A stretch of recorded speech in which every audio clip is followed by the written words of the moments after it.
So chapter 27 is where we continue the conversation from last week, where we were talking about, we talked about difficult feelings, negative feelings, and how we deal with negative feelings. And we divided the chapter into two actual lessons because the negative feelings were divided into two categories, each with a whole rich outlook. So the first category was about things happening to us. And the short form of the way we deal with that is by accepting and trying to see the challenges as gifts, albeit not necessarily attuned to our taste and appreciation. The second way, the second category of difficult feelings was connected with difficult feelings that come from something we have done. So not things that have been done to us, but things that we have done. And we can get down and start thinking, oh, I can't believe I did that. I can't believe I said that. I can't believe I chose that. And then it can get us into a vicious cycle, downward spiral. And because of that, the Alter Rebbe urges us to not fall into that trap and to realign with what is in our control right now and how we move forward, and to set aside specific times to go back and analyze what the mechanism was that led us down that negative choice, and then operate, and then from a very a safe place and a very deliberate, conscientious place, approach it at those times and not let it derail us as we're going through life. So that was a little summary of last week.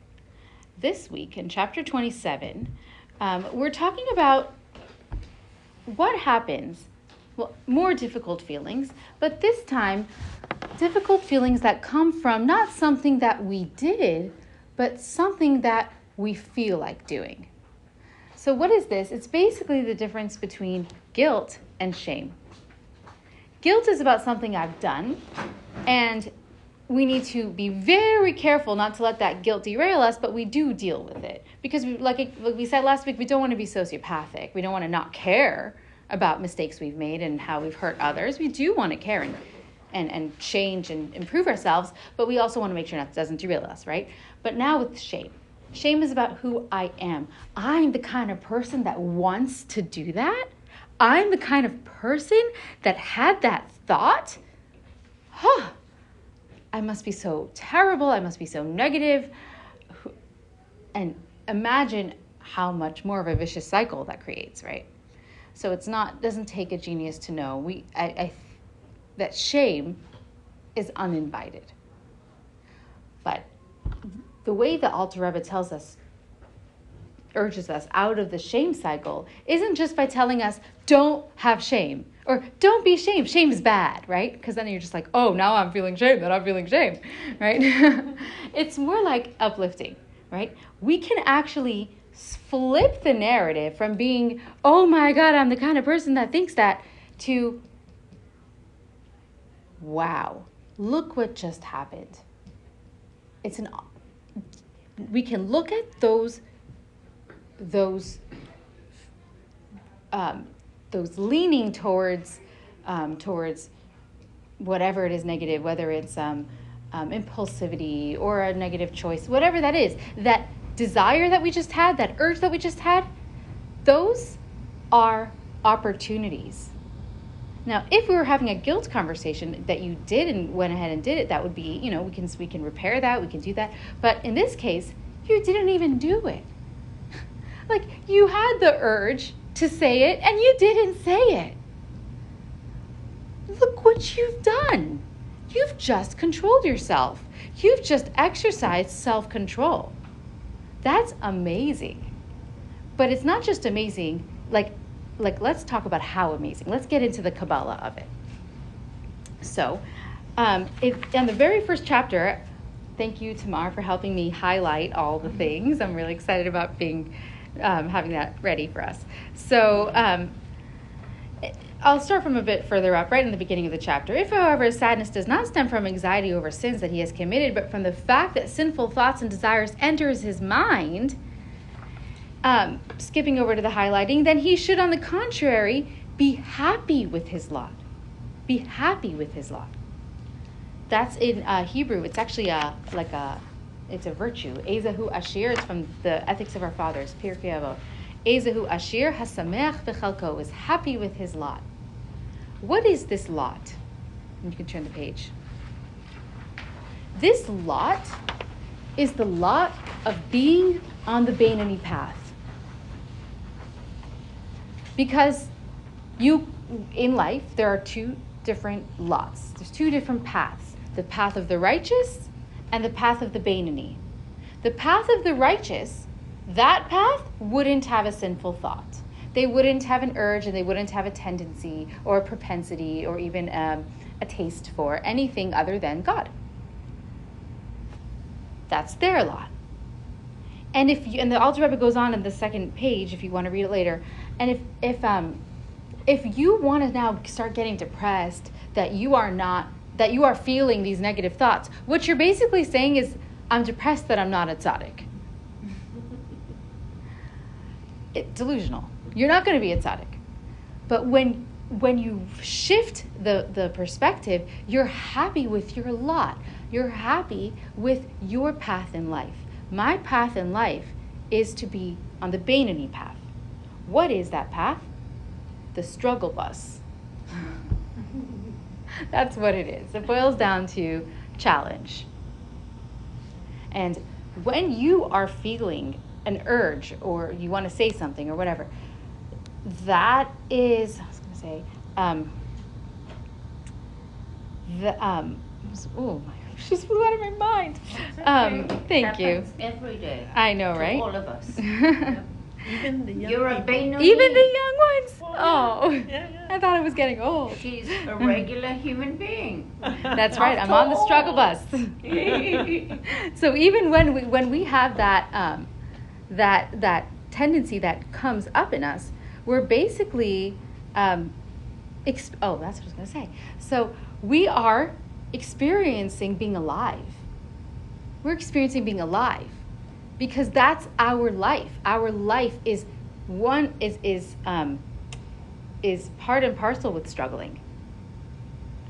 Now, there is another type of life called the tzaddik life, but that's not our life. So if we're not to struggle, like that expression, like you'll sleep when you're dead, right? Mm-hmm. Like you won't struggle when you're dead. So if you're struggling, you're alive.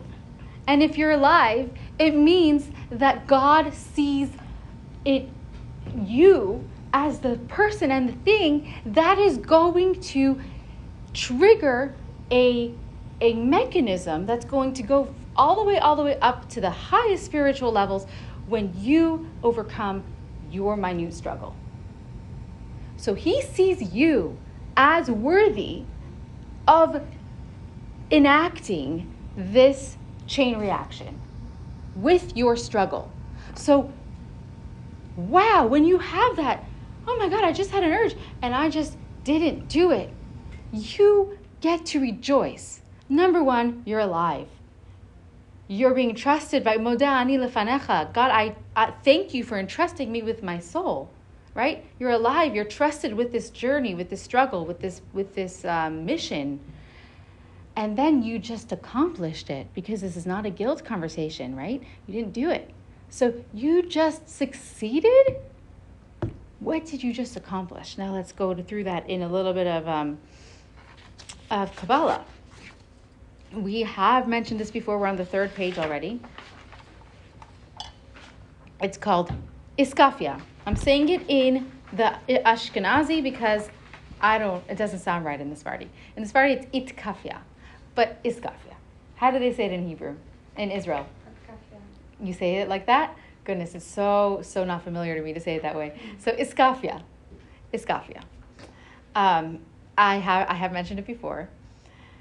And it means subduing. So,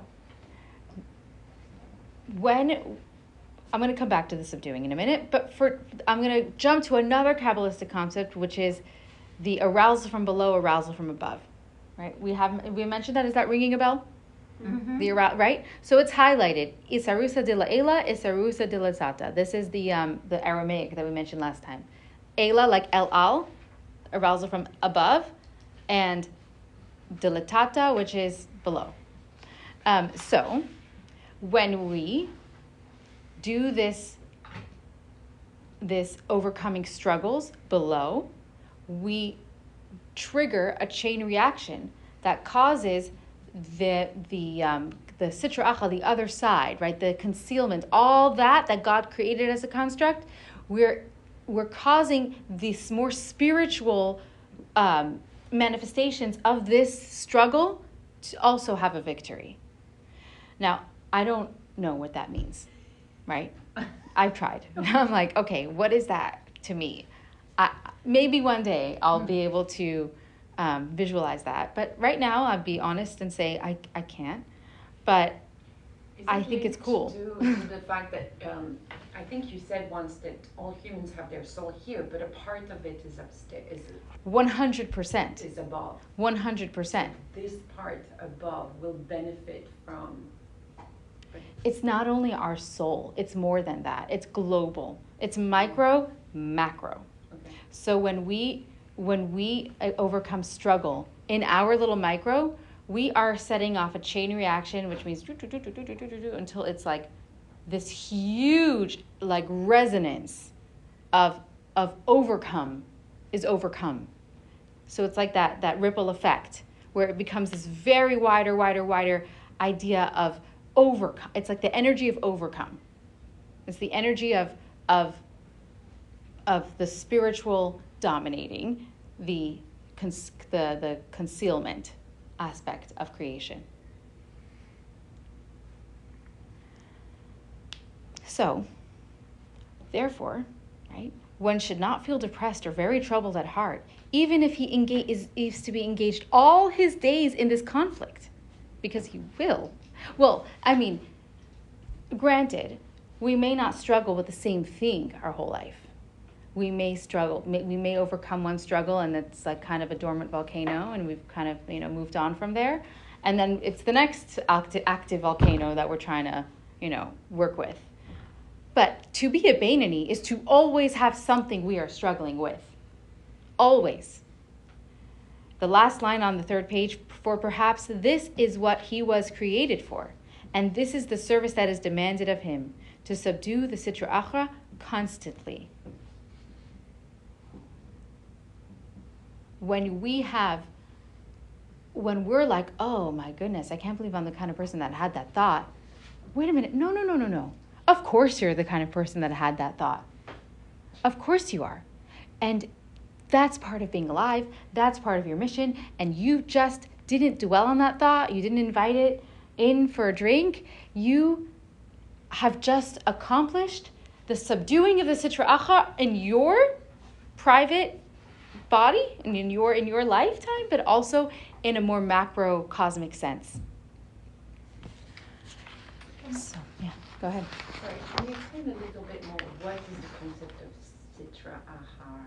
Yeah, that's a little bit of a rabbit hole. It's discussed more in the chapters, in the first 10 chapters. It's and also a little bit in the 20s. It's the other side. So when God created the world, he created a construct of concealment. That other side is the concealment. But Is it bad? Yeah. Yes. Mm-hmm. Is that concealment only as refers to us as humans, or you talked about the contraction? Symptom. Yeah. The two of us You got are it. reading our notes. Yeah. How does that tie in? It's exactly the same. So we're taught there are 4 worlds. There are 4 and the worlds are created. So the first world is like the first level of concealment, where it's just that there is like energy, like there's the sun and then there's the sun's rays, right? So the sun's rays is already a concealment from the sun. Like it's already a step outward. Mm. Just the fact that and actually Tzvi Freeman's article does a good job with this, so I will send it. And then the second world is called Bria. It's called creation. That's where there's now an other, a sense of other, Then there's Yetzirah, which is formation, where all this, it takes more of a form. And then there's Asiya, which is our world, which is the world of action, which means that we don't even, so in each world, like the ratios of revelation and concealment are more and more towards concealment. So closer to God, right, is more like there is an aspect of concealed, there's an aspect of other, but as we get to Asiya, the other is so dominant that you have to really look and find and put concentration and actively look for the God. It feels to me like how we all have this voice in our head, right? Constantly expressing thoughts. We're in a monologue entire days. Like, and if you start to write down those thoughts, you'll come to a conclusion. At least I came to the conclusion after 20 minutes that it's a lunatic. You know, that I certainly cannot trust that voice to take all my decisions. But then there are those moments where you kind of feel how you are not that voice, how that is not the I am, you know, your essence, that consciousness, that whatever word you want to use. And it almost feels like this chapter that you're talking about, it's that realization, you know, where you're not lost in that ego, you know, which that's how I see that voice, yeah, that's but beautiful. that's probably that's talking. And it's that realization, that remembrance of the I am being that witness behind it, right? That, which is, you know, directly connected to our higher self and the unity of all and whatever that is. And but that was that the that's so on point. I couldn't have said it better. That's literally like when you worry, like, oh my goodness, who am I to think about those things? That's not you. That's part of being a human. That's your human. That's your animal soul, right? That's your body, human, animal soul. Like all that is part of being alive. But your godly soul, which is before and after death as well, who you really are, that is being entrusted to be in this life, is not that. It's the thing that chose not to go there, right? That identity that made that choice is who you are. And that is godly and spiritual and infinite. And obviously there's no shame in that identity, right? So we're not aligning beautifully with the identity of the thing that's thinking the thoughts. That's, hooray, you're alive. Hooray, you are struggling. That your infinite soul is in a body to accomplish this chain reaction, this mechanism from being subjugated to that struggle. I really like the last sentence because sometimes I feel like I have the same cycles all over again, the same chain reactions. And I like this phrase that says, though humanity rises to the level which precludes their occurrence, he should not be depressed, for perhaps this is what he was created for, and this is the service demanded of him, to subdue the Sitra Achra constantly. So it's okay. Because I feel guilty. I'm thinking, why can't I get out of these loops? But maybe I can't. Maybe this is just the energy I have to deal with constantly. And it's okay. That is exactly how I felt when I read it. Because I agree with you. Sometimes we close a chapter of struggle and we go on to a new one, always struggling. But sometimes, and I feel like oftentimes, it is the same struggle again and again. And it almost feels like, why am I here again? I thought I did this.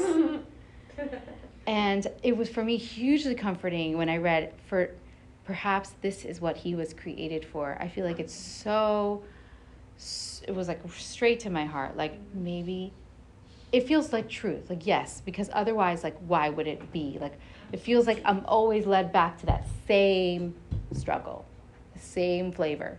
But it's also like, if we are supposed to enter this life, this reality,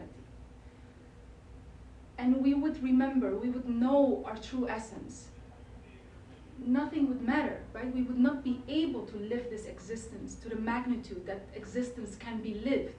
Like we would not be a facet of the expression of, possibility of life or essence, or so it's almost like, it's part of that deal. Like it's created as such that we enter into it forgotten, like subdued, with that knowledge basically. But then, while we're going through those loopholes and while that identification happens with our animalistic self, our ego or whatever, that voice that occurs, if we have moments in life where, and I think we all have, where we kind of are able to take a step back and just for a brief second exit that loop, even with the mere awareness that, but it's not me, like, even the awareness that loop is annoying to you somehow, or whatever, that it's like, I think that's the win somehow. That feels to me like, and if we would manage to do that on a more constant basis, that also would mean no attachment, right? Not to anything really in this earthly sense, because... And that's the answer to the question that we've asked so many times. Why do we struggle? Why? Well, it is kind of the wins are really tied up in the fact that we do buy into life. Yeah. It's just part of the deal. Like, it's part of the deal. It's a package deal. Yeah. It's beautifully said. And the Tanya on the 4th page continues this on a logical plane, that it's actually, we have 613 mitzvahs in the Torah. One of them is highlighted at the top of the 4th page, which is actually that we should not be, do not follow after your heart and after your eyes by which you go astray. What is this mitzvah? It's actually from Shema. It's from the 2nd paragraph, I think, of Shema. Velo taturu acharei levavchem v'acharei einechem asher atem zonim achareihem. No, it's the 3rd paragraph. It's part of the Shema. And it's in Deuteronomy, and it's a mitzvah that says, do not follow your eyes that lead you to go astray. What does that mitzvah mean? Of course, we have oral Torah to explain all the written words. That means that when you get an urge, right, your eyes, ooh that, and you stay focused, you have just accomplished this mitzvah. So in the chapters 4 and 5, and then later in the 20s, we started talking about how each mitzvah is a connection opportunity with God. And really, each mitzvah is the same in that way. The word mitzvah means commandment. It also means connection. Tzavta, like the tzav is a connection point. So does it matter if the mitzvah is putting on tefillin, or the mitzvah is lighting Shabbat candles, or the mitzvah is sitting and eating a meal in the sukkah, or the mitzvah is being honest in business, or the mitzvah is having a mezuzah on your door, or the mitzvah is not following after your eyes that lead you astray? It's all a connection point. So when you have just had an urge and you're, instead of saying, oh my God, I can't believe I can't believe I wanted to think about that, or I can't believe I wanted to say that, you're saying, wow, you just did a mitzvah. Can I have that copy? Oh my goodness, of course. On the back page. Okay. And also a little bit of a reality check too. You know what? I'm sorry. It wasn't the back page. I tend to do that sometimes. We're still on the 3rd page. On my back page. Really?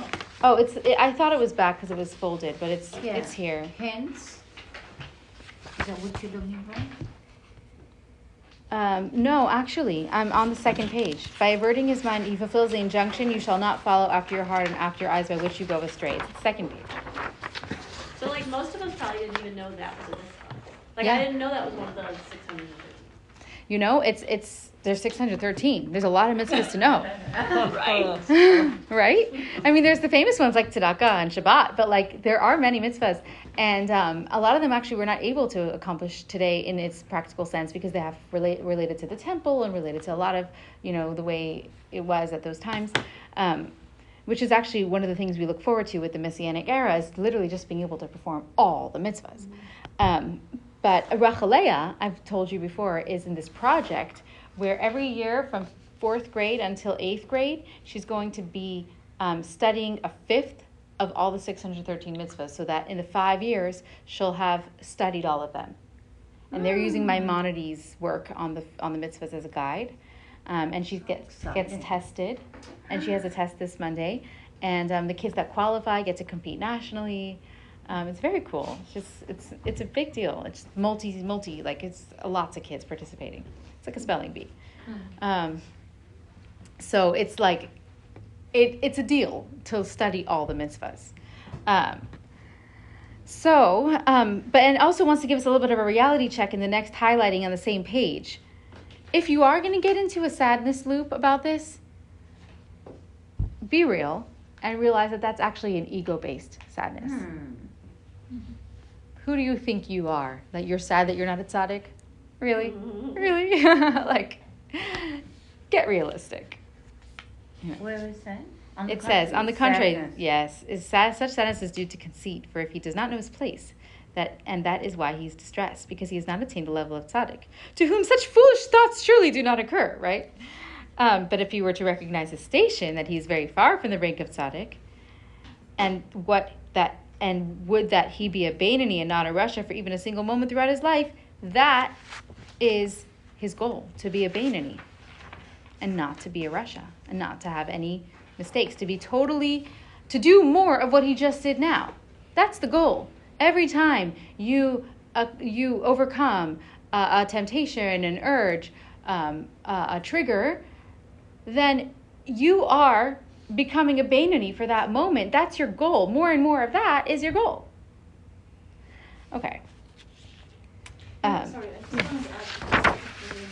Yeah. I think also now where we're living in these times, already for what, 300, when did Descartes live?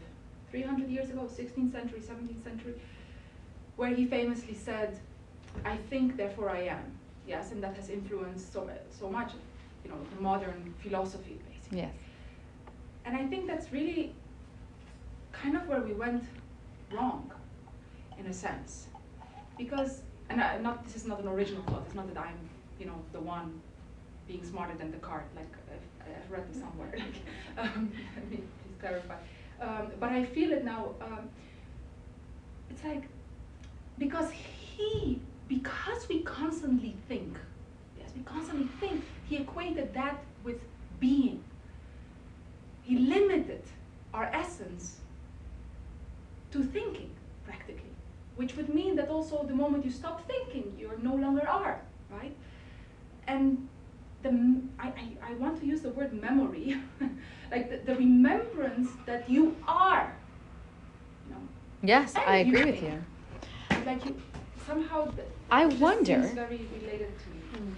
And this is not something I thought of in the past, but I mean, maybe, I don't know. But I wonder if thinking, if we were to substitute, I think, therefore I am, to I can think, or how about I have the ability to choose, therefore I am.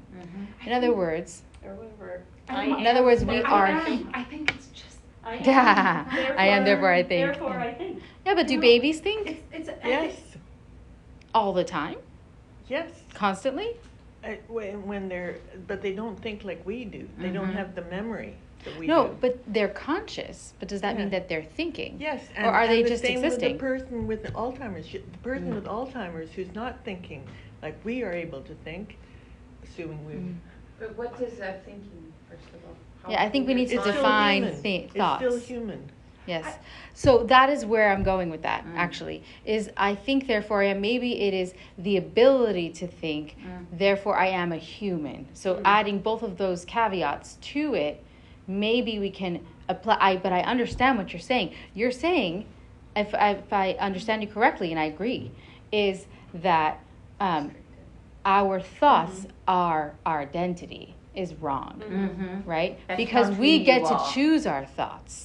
But it's Right. even beyond. It's even like And our I think soul. there are people that attained, even for brief moments in life, a state of not thinking, a state of pure connection, a state of pure inwards, I don't know, enlightenment somehow, and remember that they are that essence, they are that behind the thought. you know, and whether your thoughts are positive or negative, or like, I mean, that's then your, whatever, you can steer away from the negative and stay in the positive, and therefore stay in your light, and therefore truer to that essence, you know, that's a different conversation. But I think just the, I think, this word is like, it's so linked to our expression don't forget. here, you know, but truly, I think there's no connection. I think that simply we are.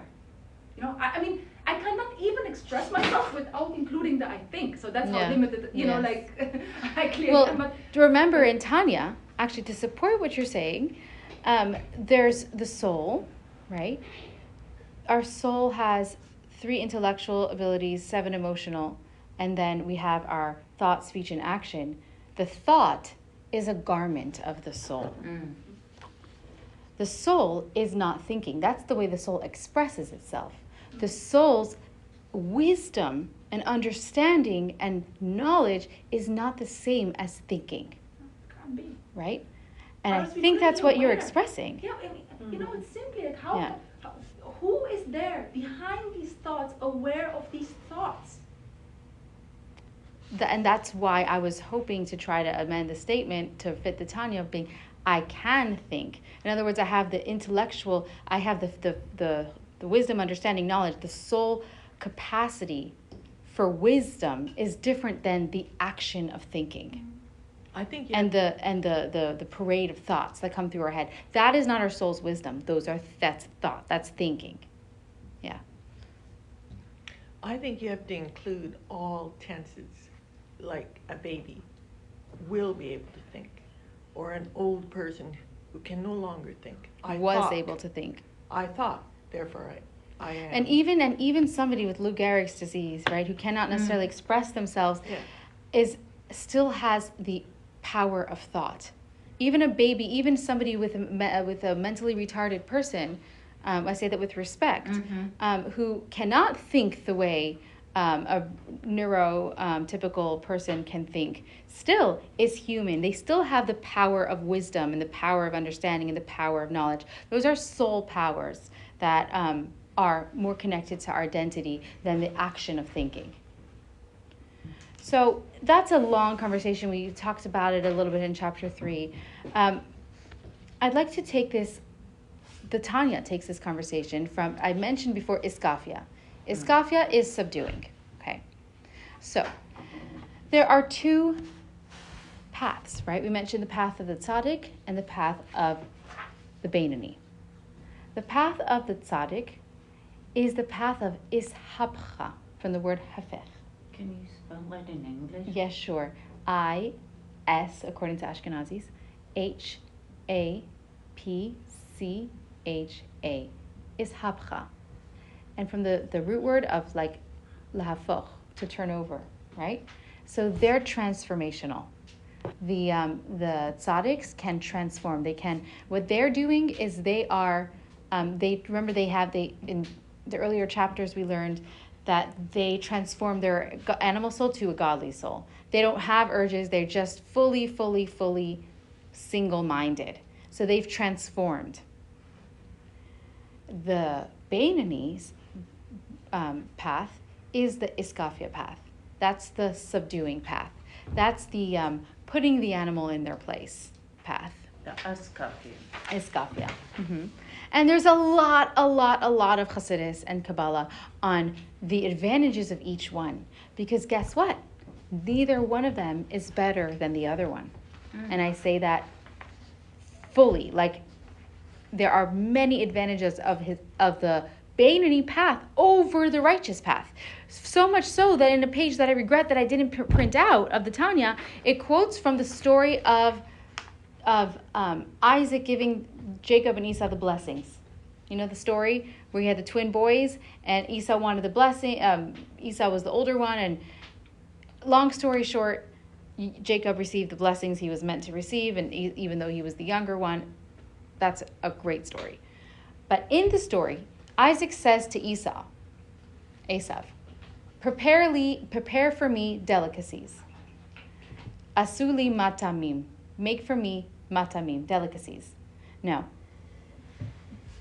there's many planes and levels and facets of understanding the Torah. We're taught there's 70, but there's more than 70. There's myriads of ways to understand the Torah. That's an infinite, never-ending study. And there's this, but there's categories. There's a simple way to understand, there's the details, there's the hints, and then there's the mystical. So the mystical way to understand this could be, right, this is brought in the sources that the Alter Rebbe is quoting, a Kabbalistic source, that this story is an analogy of God and humans. God says, prepare for me delicacies, he says to humans. And why delicacies? Why not a delicacy? Because the delicacies is plural to talk about the path of the tzaddik and the path of the Beinoni. The path of the tzaddik is a sweet delicacy. Like sometimes we're in the mood of something sweet. But the path of the Beinoni is the savory delicacy. Or even the spicy sour delicacy. So there's sometimes, right, there's an element of delight when we enjoy cuisine that is like, ooh, just the right amount of spice, just the right amount of bitter, just the right amount of tang, right? And if it's seasoned, it's literally in the words. I'm going to find the Tanya and I'll read it to you. It's if it's seasoned right, it's delicious. That's the path of the Beinoni, the people who struggle. Our struggle is the savory, tangy, spicy, bitter, whatever that is, chef's creation. And the path of the tzaddik is it's simpler, just sweet, right? It's just already there. Nothing had to happen for it to get any depth. There's no depth. There's no, right? It's just sweet. It's just already, it's just like naturally pleasurable, like children. They just love that sweet. So they're both equally valuable. The tzaddik's way of transforming to where it's just like delightful and sweet and appreciable by God, and then there's our struggle where we have to work with the bitter and that messy, right? But we somehow make a delicacy out of it. So God's told us, make delicacies, make both. I want some of this, and also in our lives, we have parts of our life that we're tzaddiks. There are parts of life that we don't struggle with. Like somebody can tell you, oh my God, I can. And you'd be like, I don't relate. Like that hasn't been a struggle for me, right? But then they may tell you something else is easy for them and you're like, oh, I wish that was easy. So we have aspects of our life that are sweet. They're tzaddik parts of life. They're smooth sailing, easy flow. And there are parts of our life that are sticky, triggery, struggly, right? And God needs both from us. Now we're going to get a tiny bit counterculture.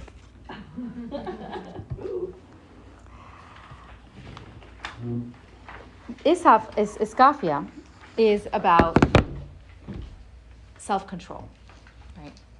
It's about self-control from triggers, from things that are negative, from hurting others, from the things that are opposite the Torah, right? These are clearly, we get amazing iskafia points when we are able to stay aligned with who we are and what we want to do by not engaging in that. That's quite a challenge. But remember,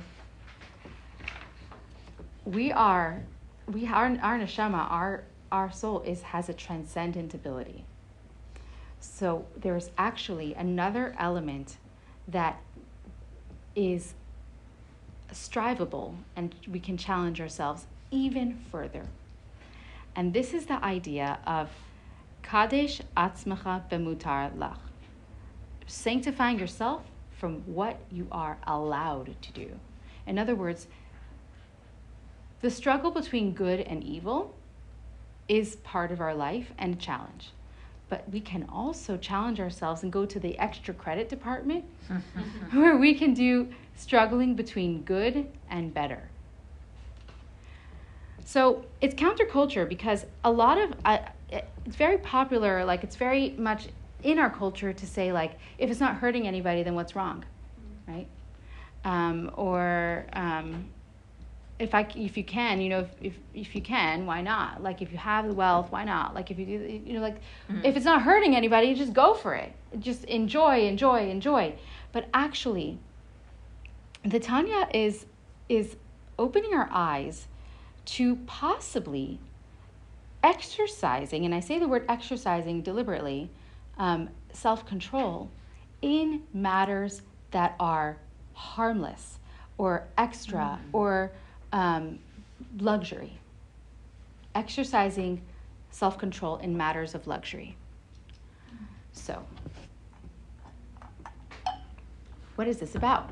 The Alter Rebbe gives us an example of, I really wish I just printed the whole chapter. But it's just, one day we should get like books for everybody. That would be really nice. I think we should do that. So, the Alter Rebbe says, like the sages of the Talmud would sometimes delay their meal an hour or two, not because they were going to eat anyways. So, in other words, they were studying before. They could have eaten, like, it's not like they're studying more than they would have studied before. They could have eaten breakfast and then studied. But no, they delayed their meal and studied before, just to exercise self-control, just to put their physical needs aside just a little bit in a practice, in practice, in an exercise. It's an exercise of self-control. You ever heard of the marshmallow test? Yes. Famous marshmallow test. They put kids in a room. It was an experiment, and they put a marshmallow in front of the kids, and they told them, if you, maybe you remember, if you don't eat the marshmallow, I'll give you another one.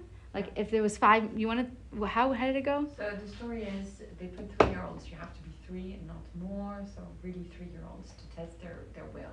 So they're put for 15 minutes in front of one marshmallow, and they're told, if you do not eat this marshmallow until I come back from the room in 15 minutes, you will get a second one. And if you don't, you don't. And it's so funny because you see the kids, they touch the marshmallow, they go around, they sniff it, they look at it, they do whatever they can. Some just eat it straight away. So I tried that on my kids. And one of them ate it straight away. There was no tomorrow. And the other one ate half, which I thought was pretty fun. That's really smart. Because you get the pleasure immediately, but still, half of it you save. It's so cute. So is it delayed Yes. gratification? That's Yes. exactly what we're talking about, delayed Exactly. gratification. Either of them more? Impulse Not the control. one who ate. That's another word I was The looking one for. who- And Thank how you. did that child accept that? Cry or? No, it was okay. I mean, they had their pleasure, so it was okay. It was fine. Yeah, that's what Yeah, we're talking there's no- about. Well, right. Is it a punishment if you know the deal? No, nobody was punished. No. No, it's simply what happens if you can have that impulse control. So it's like a muscle. When you exercise it, right? It's strong. It gets stronger. So, and what muscle are we building? When Discipline. discipline, I like to say, strengthens character, right? Like, that's what came to my mind. Like it's maybe I was taught about the marshmallow test from a young age, and this is how I was educated. But it's like when I even parent my kids, like, it's very clear to me that when they are able to withstand a struggle, like they wanted something and they didn't get it, and then it builds their character. And we want to build resilience. We want to build our character. What character are we building? Why is it so? Is it more aligned with the animal soul? Or is it more aligned with the godly soul? This character that we're building. Godly. There you go. So the idea of delaying gratification, or it's building the character of our godly soul. It's like it's building its muscle, and then we use that muscle in the things that are real triggers also, right? We apply that same character. And this idea... It's easier and easier. You took the words out of my mouth. It's actually the Tanya's words. It's the Tanya's words. It says that actually it gets easier. What happens is that the struggle, when we do this practice of impulse control, of delayed gratification, of reining in permissible pleasures that don't hurt anybody, we're building muscle, we're building character, and then the struggle actually gets easier. Not that the stimulus is less, but that we're giving our godly soul an upper hand, like a head start in a race, right? A little bit more muscles to win the race with.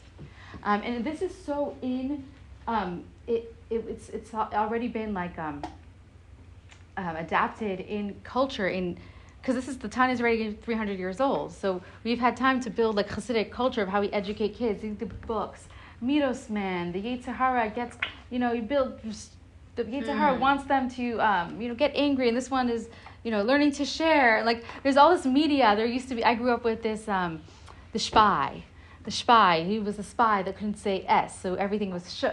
And it was so cute. It was serialized in magazine, and how he had the YH detectives and the Yetzer Hara YH, like the henchmen, and the idea is all built on this principle that when you win over the Yetzer Hara, which is the impulses, then you are making your godly soul stronger, and it's kids love it. It works for the way they naturally identify with this idea, and it's motivating because you feel like you're getting somewhere. It's like, wow, I'm going to win over my Yetzer Hara, and my Yetzer Tov is going to get stronger. I'm going to get somewhere with this. So will you ever stop struggling? No. But you can see there are people that have exercised this impulse control, and somehow you're like, how did they remain calm in that situation, right? How? What's the difference between, we all struggle, well, maybe because they're exercising the muscle, right? And we can still struggle, yet create some resilience. And we're talking about it from a psychological perspective, but it's actually more than that. It's a spiritual thing too. Our godly soul is not just our, our psychological side but it's also a spiritual, infinite, godly energy that just like we were talking about before, whenever we have those exercise that self-control, we are also creating that ripple effect also on high with this like just aligning more with the godly self when we are aligned more with less distracting of the beautiful luxuries of life, and we align ourselves more with what really matters. It does create more of an energy towards that part of living in life. But I also want to create, this is very important, this idea of iskafia, and it's central. However, the way of the tzaddik, hisabcha, of transforming, in this day and age, the current Lubavitcher Rebbe has taught us that we have extra superpowers in this generation, that even though we are not tzaddiks, we're not going to delude ourselves, we still get to exercise a little bit of their path, of their way of transforming. And we do that, we have alluded to this in the past, but we do that when we have the chocolate cake babka at the class, right? So there's the path of, I'm not going to eat the babka, I don't need it. It's extra. But there's also, I'm going to include my animal soul in my practice of spiritual pursuit, and I am going to enjoy my babka together with my Tanya and create a marriage. So that's the tzaddik's way, and we get to do that too. So wisdom is knowing when it's time for you to exercise self-control and impulse control and restraint. And wisdom is knowing when it's time to embrace the physical and elevate it and transform it and incorporate it in your spiritual service as well. And that brings us to the conclusion of the chapter. On the end of the page, this is the last words of the chapter. Another mitzvah from the third book of the Torah, Leviticus, that says, from the Parsha Kedoshim, to be holy. We have a commandment to be holy. But the commandment is interesting wording. It says, V'hit kadashtem, and you shall make yourself holy, V'heyitem kedoshim, and be holy. Why the double language? right? Rashi teaches us always to question why. Everything's for a reason.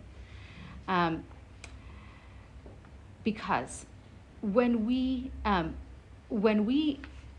align ourselves with the holy aspects of life, and we have delayed gratification with the things that are more physical, luxurious things, right? Or when we, let's talk about that role, the iskafia role. Then we can become holy. God gives us a gift. And that's like when we talked about giving your godly soul the upper hand, it's actually a gift. Because really, we're destined to do the hamster wheel of the struggle. But we get a gift when we choose to align ourselves like really intensely with the godly side to this extreme. God says, I'm going to let you be holy. What does holy mean? In the Torah, holy, kadosh, what's the kiddush, right? Holy means separate. It means sanctified, other, not in a negative way, not in the egotistical otherness, but in a, I know my worth, otherness, right? Sanctification. When we sanctify Shabbat with the Kiddush, we're saying today is the seventh day. It's not the other days of the week. It's the seventh day. It's holy. It's special. So we get the gift. It says here in the words, the meaning of sanctify yourselves. Okay, we'll start from the top. This is apart from the fact that when one sanctifies himself in permissible matters, he therefore fulfills the positive commandment of the Torah, sanctify yourselves and be holy. The meaning of sanctify yourselves is, you shall make yourselves holy. That is to say, although in truth one is not holy and separate from really can't really ever separate ourselves from the struggle, yet, I'm going to go to the yet at the close to the bottom. If even while at this level, he subdues and masters his evil impulse and makes himself holy, separate from the Sitra Achra, then continues the verse, you will be holy. That is, that ultimately he will be truly holy and be removed from the Sitra Achra. So you will get an upper hand. You will distinguish, that's really the word, is distinguishment. You will distinguish yourselves from that which is the struggle. You'll get to say, that's not me. That's my struggle, but that's not who I am. And that'll be easier and easier and easier for you to make that distinction. That's the conclusion of the chapter. So being holy is to detach from... I like the word distinguish. Let's try that. Because detached usually has a negative connotation, like you're detached, right? Distinguished. You set yourself separate Yes. from the struggle. Yes. You say, This that's is not being me. holy. It's right? a choice, Okay. right? Right? I, like Justina said, Yeah, that's what you were saying. and that really helped give me words actually. Thank you. Like, that is not me. That is, I am holy. My struggle, the thought roller coaster is not who I am. Right? But it's okay to live it. And live It's it not only multiple okay, times. not only is it okay, But you're it's our role and it's our participating. privilege. We get to have joy in the fact that we struggle. Okay, But then there's moments where we have this holy there you go. awareness of Yes. who I am, Yes. apart from, distinct from Yes. the monkey Yes. brain. I love that monkey brain. To me, is the real layman's way of expressing all this chatter, chatter. and the thinking and the negative Yeah. thinking. It's there. Yeah. It's always there. The struggle. Yeah. I genuinely did this. I just sat down with myself and just journaled what thoughts come to my mind. I stopped after 20 minutes, literally concluding that it's a raining lunatic. Like it goes, Nonsense, right? like it sets off in the slightest, I don't know what, and it's chaotic and it's changing its mind and it's like constantly somehow at war with something or like I don't know. There's and really it was a moment where I looked and I was like, no, and it can't be that's truly my essence. It's This is not. something that was Absolutely. built as Absolutely. part of my presence here in this reality, Right. in this form. It's the construct. It's The part of the construct. construct. Yes. Yes. And the construct is so loud. Oh, yeah. Mm. It tells women especially so many negative things. You're not enough, Yes. or you're too much. Yes. What were you gonna say? I was just gonna say, what if you just go with the flow and then say, that was that, now I'm moving on. Like, it's like your imagination, you can't cut off your imagination. But you can be aware that No, you're I'm in just within saying that it's good, imagination. that it's good. All these thoughts, all these things that's flowing through your mind, just accept them and then move on. I Your think that's actions. the impulse control, where you say it's Yeah, not that's going to right. dominate what I do. That's right. I'm not going to act on it. I'm There- going to move on. Mm-hmm.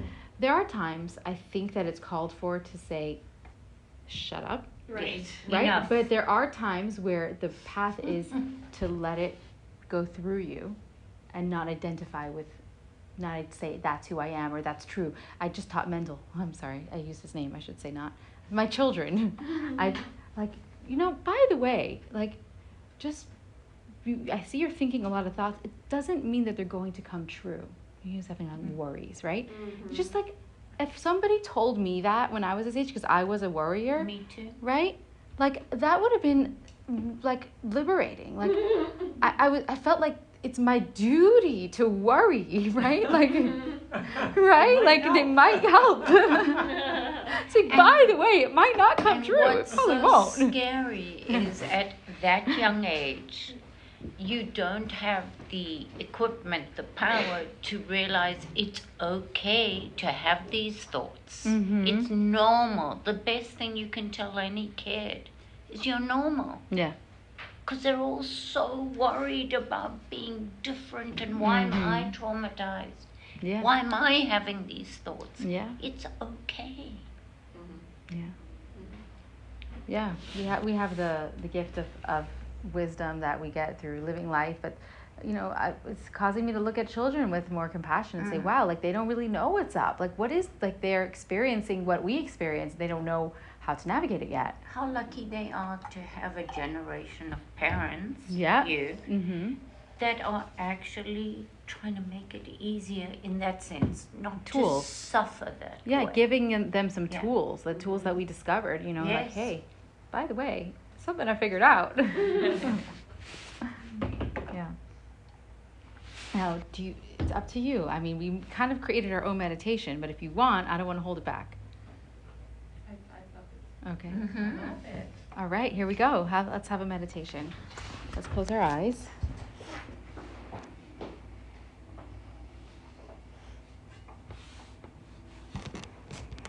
Okay. Let's take some deep breaths. Let's invite the air to enter deep within our bodies and exhale.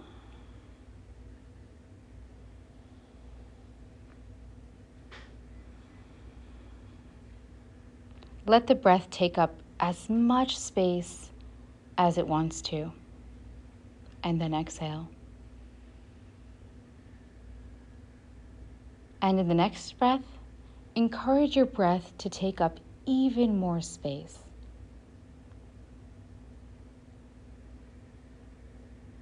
Exhaling completely. Let your breath take its time to fully fill your lungs and fully exit your lungs.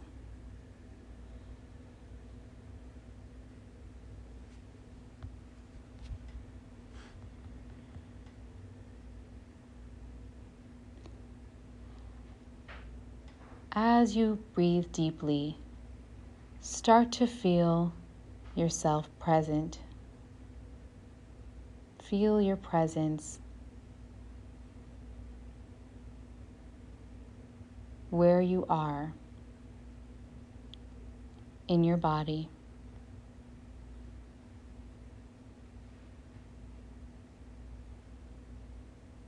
Now allow your mind to wander to something that you have been struggling with.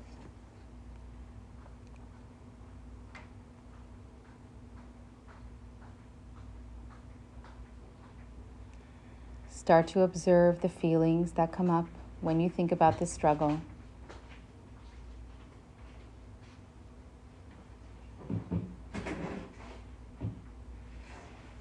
Observe your thoughts.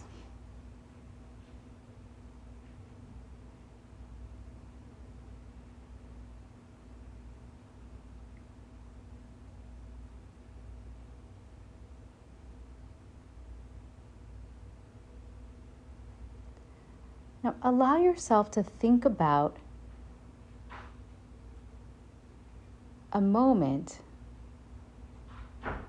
where you had a victory, maybe a micro victory. Maybe it was a shift in perspective regarding this struggle.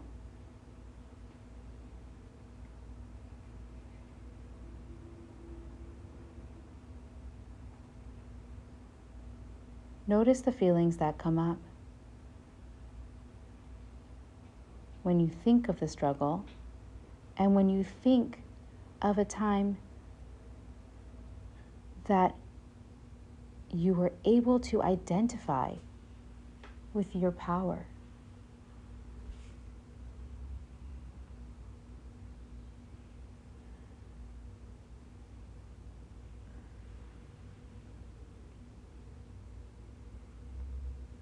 Allow yourself to feel perhaps joy. Joy that you are here. Joy that your heart is beating within your body. Can you feel it? Joy in the breaths that you are taking.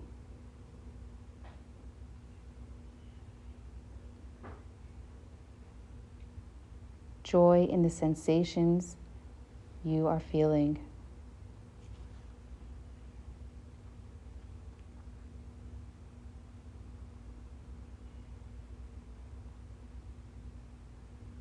Maybe this feeling of joy can meld with the joy that you can allow yourself to feel in your accomplishments, in the accomplishment of aligning yourself with who you are, in your accomplishment in your struggles. And maybe you feel satisfaction that comes from doing something that was hard.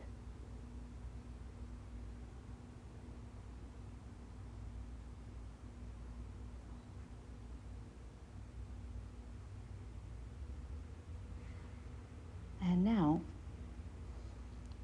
think about who you are.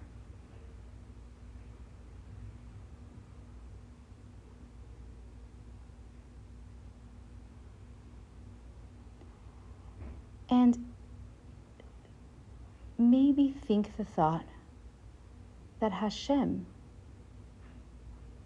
trusted you to go through this struggle knowing that you got this. He handpicked you as the best person for this job.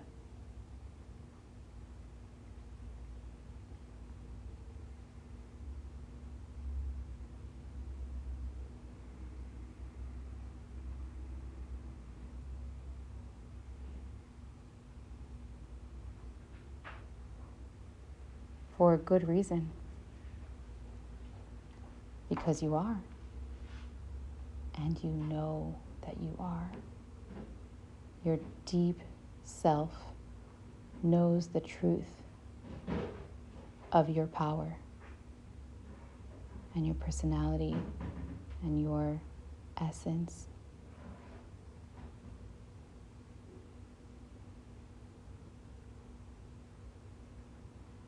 And now maybe invite yourself to approach your struggle with joy. And maybe even gratitude.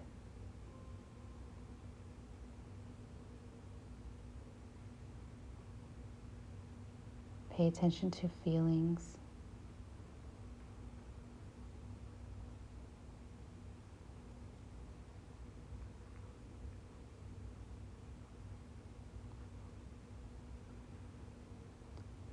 And when you find the space that you feel comfortable in, open your eyes and integrate that with your day.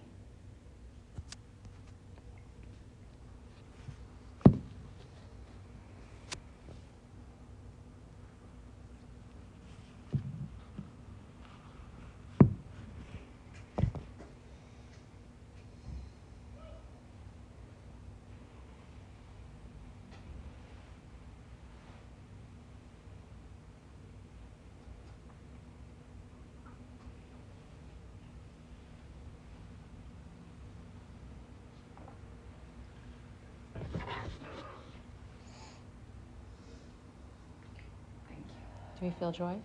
Mm-hmm. Were you able to get to the feeling of joy? Yeah. Beautiful. Thank you, guys. You're smiling.